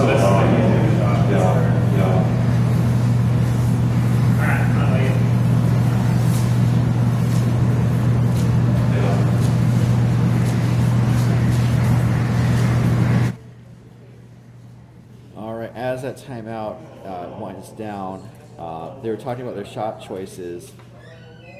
And they were talking about their shot choices. There was only 2 choices, really. They could try to kind of pinball another blue down the center into the house. And I don't see too many dangers there. But they did say that that was hard. And then Gilbert was saying, you know, they're choosing the shot I thought was what Spangler was going to leave them with. And that was going to be the hard draw down the left side. And Gilbert is so far over to the edge of the sheet, I can't show him on camera with the head-on view. Looking to be full 12-foot for a 3rd point. This is David Hurst's last, and a chance to draw within 2 and to keep the game alive. It's close. The weight's there, as long as it doesn't dig in. And now it's the weight's coming off, settling into the edge of the 8-foot for a 3rd point. So that potential meter is going off the chart. I guess there's no chart. There's a needle for the meter, and the needle's going off the meter, off the range. I don't know. That's a score of 3 is what I'm trying to get at. And so Spangler's going to have the hammer in the last end, up 2.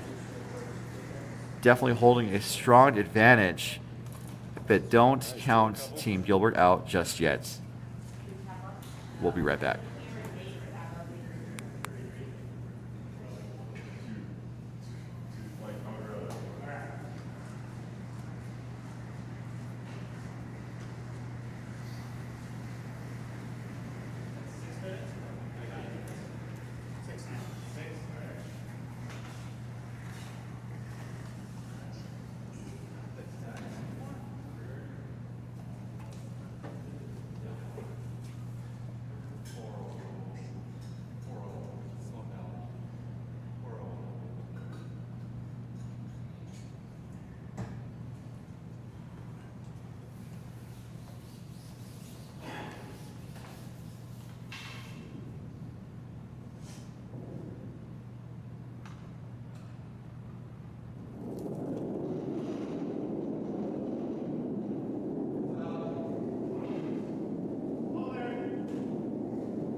welcome back to our ongoing coverage of the 2024 MoPac Men's Arena Playdowns, coming to you live from Lake Tahoe Epic Curling. It's been a pretty hard-fought game. The scoreboard was definitely heavily favoring Team Spangler, and it still does. But Gilbert's been fighting for a multiple-point end and finally got it in the 7th with a 3 spot to draw within 2. As we see Jerry St. James throw his second rock. He has been curling since January of last year and has now lost track of the number of bonspiels he's been in. When he's not curling this weekend, you'll find him sleeping, eating, paddleboarding on Lake Tahoe, or winning his entry fee back, presumably at the tables or the slots. And this draw looks pretty good. Gilbert needs to steal 2 to tie, 3 to win. If we are tied at the end of 8 ends, there is an extra end. And teams are going to be given additional thinking time there. And the warm room is perhaps quailing at the possibility. As Brian Feldman gets set to throw his last. And Brian Feldman has been curling for 10 years. His fun fact is that when asked for input on strategy, he always asks, quote, "What if we throw really, really, really hard?" He didn't throw that one hard. Play has been drawn to the center, which is a good strategy, perhaps, to have lots of rocks in play for Team Gilbert. The goal is to have, obviously 2 Gilbert stones at the end of the end, counting. Also working the angles here. The angles are favoring Gilbert slightly, as Jerry St. James, the second for Gilbert, delivers. No, that's Tyler Fretzel, pardon me. And Tyler, we mentioned before some of the things that he's done. In the curling realm, he was a league champion at the Park City Curling Club. That's one of his clubs that he's a member of. This is going to settle a little deep. Going to go through the house, out of play. And a bit of a miss. They really want to have rocks in play for Team Gilbert. He was also the champion at the Rocktober Spiel at McCall, Idaho. That's a club in our region. Arena ice as well. We're a pretty far-flung region, covering Idaho, Utah, Arizona, Nevada, California, and Oregon. I think there's been some talk about maybe partnering with a club in New Mexico. I don't think anything has come of that.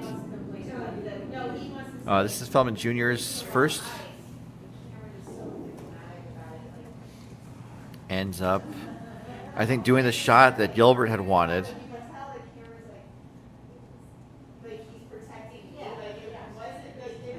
And it's still Spangler sitting shot rock. And now the angles are favoring Spangler more. So if I think Gilbert needs to start hitting some of these to move them out of the way. Because like if he takes the run on the left, runs the red onto the blue onto the red, he'd be sitting shot and then controlling that left side. But he's looking to maybe assert control on the right side. But I find it hard to find a way to get a blue into the scoring position on that right side. But I would need to maybe think about it more. This is Tyler's last. Looking for a draw on top of this center pile that's been building up.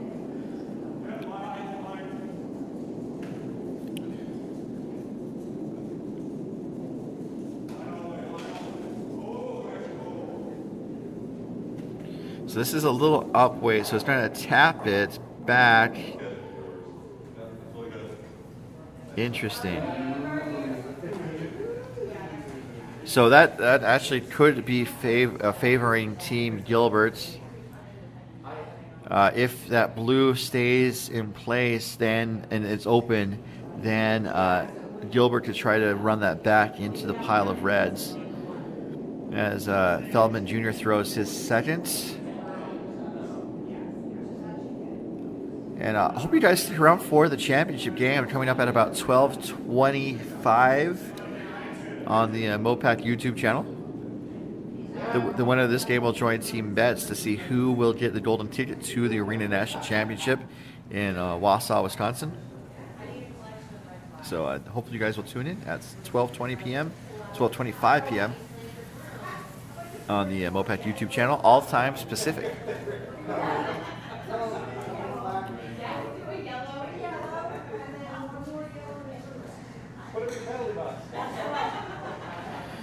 So Feldman's shot settles right on top of the blue for Gilbert. So I think he's going to try to take this on now. I think the most likely outcome is to run the red onto blue. The blue is going to run back onto the other blue and then kind of roll on top of the reds in the house. That's my guess.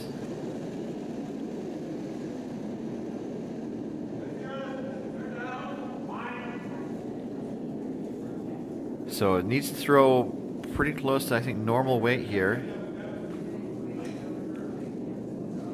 So they're saying it's over curling, and yes, you can see it right there. It's trying to hits the blue onto the blue, and then it rolls back on top of the reds.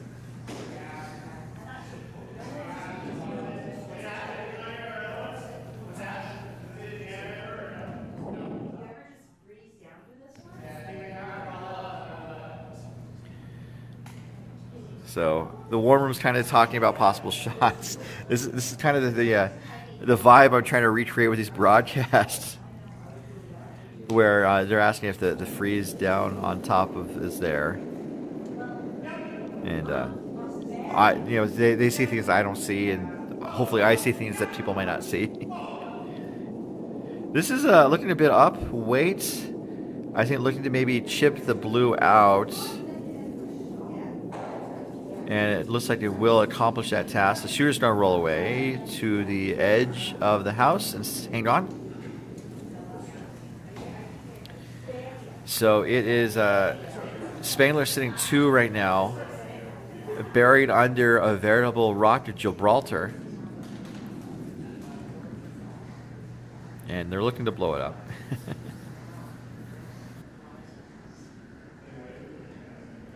So it looks like they could maybe angle the blue onto the red, and the red could go back onto the blue. We're going to see some circus shots here. And Circus is about an hour away in Reno. But all the fun is here in Tahoe.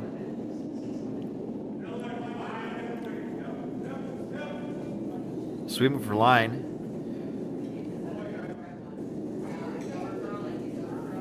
It's over curling again. Does promote the blue into the rings. It settles in the edge of the 8-foot, the center of the 8-foot on the right.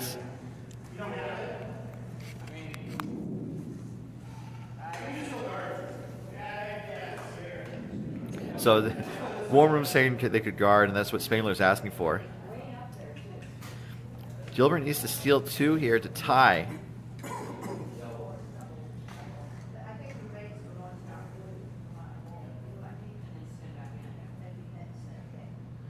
So interesting setup here. That kind of got me mesmerized for a second.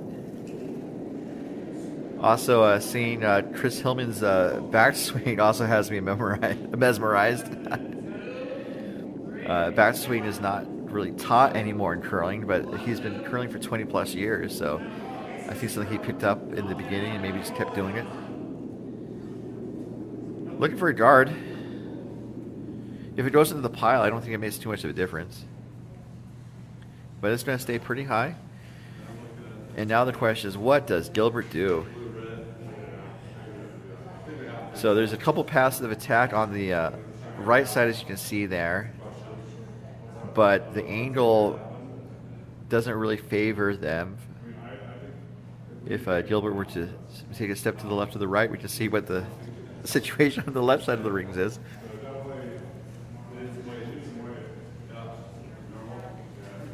Let's see if we can. Okay, they're done talking. I think the shot, the best shot, and this is saying something. The best shot is to do the blue, red raise. And the fact I had to say blue, red raise, or blue, red raise. Yeah, it's like this seems like a very low percentage of, or a little high percentage of difficulty shot. But if he makes it, he might be sitting one. And that seems to be the best shot to stay alive. Also moves the rocks around and creates a potential opportunity for the last rock from Hurst. This is a tee shot, needs massive weights to get this done. Blue, red, blue, red.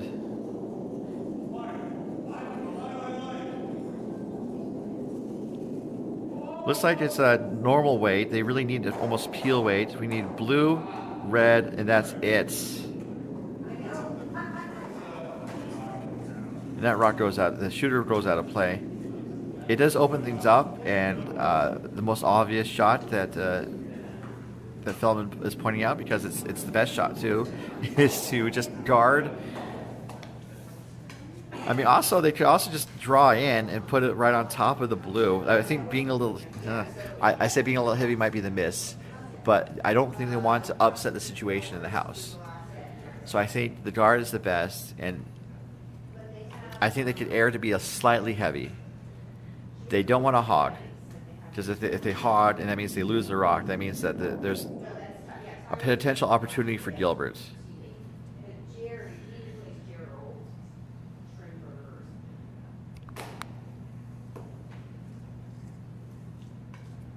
So this is Cameron Spangler looking for just a guard here, looking to secure the win and the ticket to the finals in just an hour or so.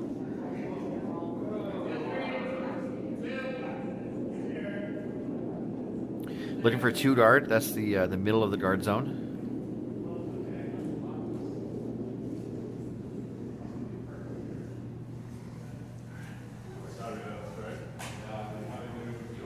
So let's see if we can listen in on this conversation. Gonna hit the inside? Yeah, we're gonna hit the inside of this. It's impossible, but what do you think about running? I mean, what about the double? Right? There's a raised double. This might roll enough, barely. Or are we at this straight or we're trying to build this out? Yeah. I don't. This just rolls like onto that. I think we have to double this again. I guess we can do the.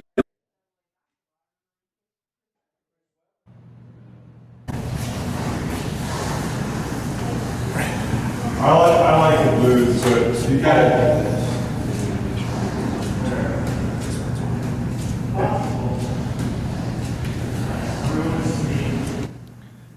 All right, so the broom is down. Just a super tricky shot, but I think they were looking at maybe trying to angle off the red on the right and try to create a double that way. And this is going to be raise the blue onto the pile of reds. Hopefully, this is going to be a tricky shot, but it's to stay alive. And this is it, the last rock to stay alive. David Hurst.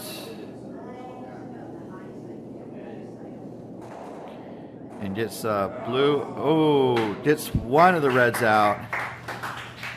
But it's not enough. And that's going to be a score of 1 for Team Spangler as they exchange handshakes. So that is going to make the final. Oh, sorry, I forgot to change the end indicator. So that makes the final 7-4 in favor of Spangler. So we have an all wine country final on tap coming up at about 12:25 Pacific here on the MoPac YouTube channel. So thank you so much for joining us, folks. We hope you'll tune in just about an hour or so. But until then, this has been your host, Ryan Olson, saying so long. Well, for all of us here at MoPac, Lake Tahoe Epic Curling, and DoubleTakeout.com, this is your host, Ryan Olson, saying good morning and good curling. We'll see you in just about an hour.